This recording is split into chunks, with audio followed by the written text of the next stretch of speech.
एक और एक्सरसाइज बहुत इम्पॉर्टेंट है, इसमें बच्चा अपना हाथ बहुत अच्छा चलाता है जब ये कॉटन को टियर कर रहा होता है, तो ये अपना दिमाग, अपना हाथ बहुत अच्छा और खूबसूरती के साथ चलाता है।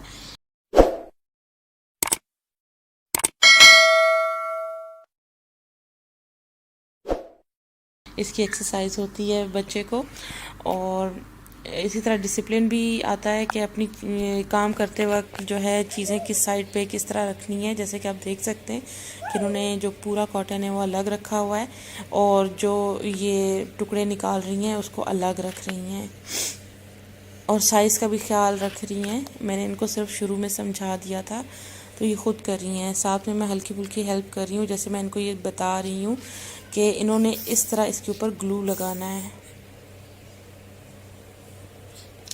ये मैंने इनको बताया था कि इस तरह से ग्लू आपने लगाना है, तो ये बाकी इन्होंने खुद लगाया है। आप बिल्कुल हेल्प करें, जहाँ जहाँ आपको लगता है कि बच्चे को हेल्प की ज़रूरत पड़ गई है तो आप ज़रूर हेल्प करें। ये शीप मैंने इनको ड्रॉ करके और कटिंग करके दी थी, और इसके फेस में और लेग में इनसे मैंने पेंसिल कलर करवा लिए थे पहले ही इनसे, और वाइट जो हिस्सा है वो मैंने कहा था कि इसमें बाद में आप करेंगी, पेस्ट करेंगी कॉटन को। ब्लू बैकग्राउंड पे शीट बहुत खूबसूरत नज़र आ रही है, इसलिए मैंने ये वाइट पेपर से निकाल लिया कटिंग करके इसका हिस्सा, ताकि बच्चे को वाज़े नज़र आ सके शीप की शेप।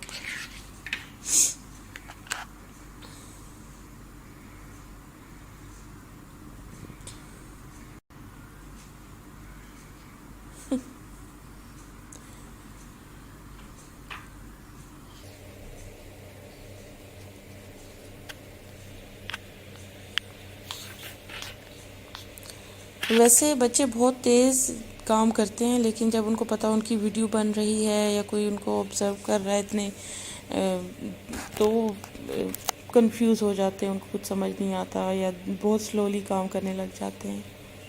ये देखें, आपने साथ साथ साथ बताना है कि यहाँ पर जगह खाली रह गई है, इस जगह पे लगा दें, इस तरह करके ये छोटी मोटी हेल्प आपने ज़रूर कर देनी है। ऐसे। वाह, वेल डन आयशा जान, great job, good, thumbs up, thank you, thanks for watching, bye bye.